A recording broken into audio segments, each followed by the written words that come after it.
Alors j'ai envie dans ce moment difficile que nous vivons, et puisque nous sommes entre deux moments de rencontre, nous allons nous retrouver le vendredi prochain, j'ai envie d'enregistrer quelques textes pour nous montrer une direction, pour nous soutenir, pour nous aider à comprendre que oui, nous pouvons toujours faire quelque chose et que nous pouvons le faire lorsque nous sommes dans l'esprit vaste et lorsque nous écoutons les cloches du Dharma.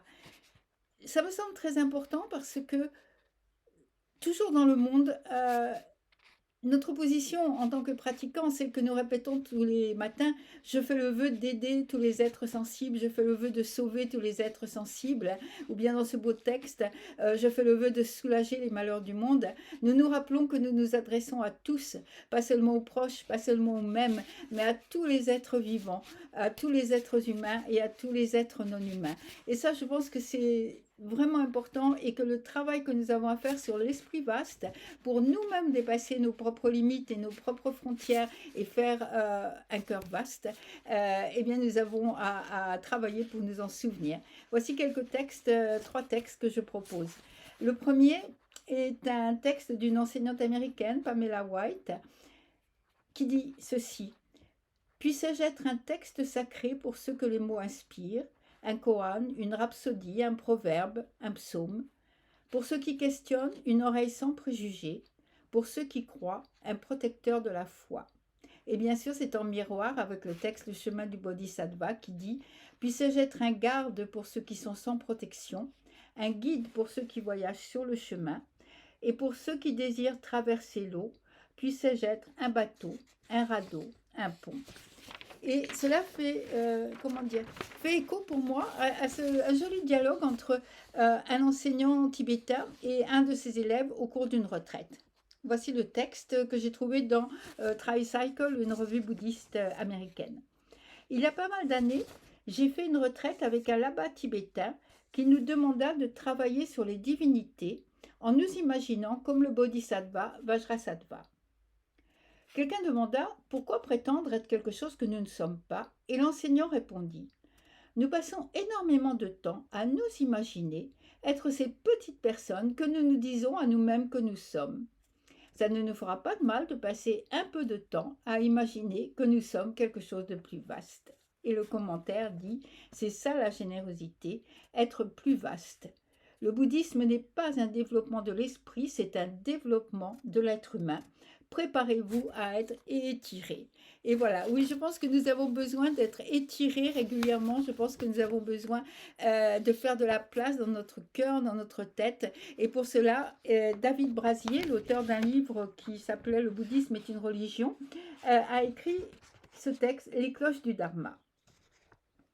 Le vent qui souffle sur la vie, à nos yeux imprévisibles, fait tinter les cloches du Dharma.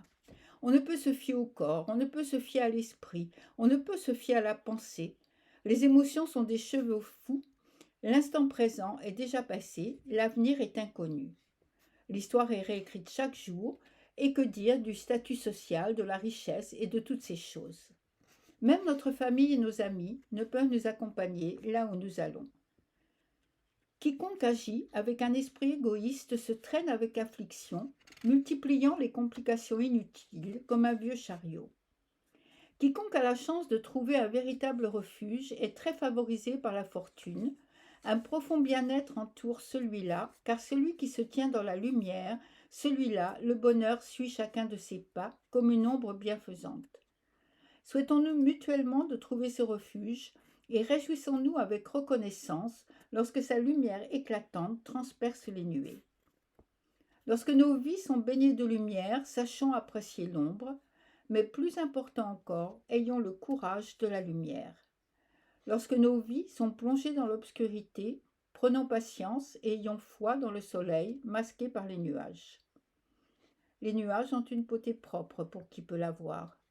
Alors, sans vertu particulière de notre part et souvent sans le savoir, nous devenons les mains et les pieds d'une sagesse qui transcende la nôtre.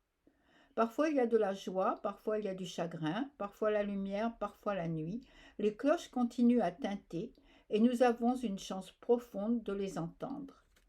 Je crois que c'est très important parce que si nous nous tenons dans la lumière, eh bien nous pouvons aider tous les autres êtres à s'approcher de la lumière, que ce soit de façon matérielle, comme il en est besoin maintenant, comme toujours, ou que ce soit de façon spirituelle, ou que ce soit à travers un sourire, un encouragement, une main tendue. Je crois que c'est très important que nous sachions nous tenir dans la lumière.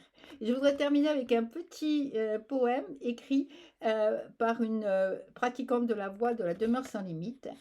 Assise en silence avec ce monde sauvage, la lune à la fenêtre, gâchot pour ces jours passés, pour sauver tous les êtres, qui aujourd'hui peut entendre cette gratitude. Voilà, ce sont quelques textes qui forment un ensemble, je trouve, un ensemble de ce que nous pouvons être, un ensemble de ce que nous avons à être pour pouvoir répondre aux circonstances du monde. Merci beaucoup, je vous souhaite un bon week-end et je vous retrouve vendredi prochain. Merci.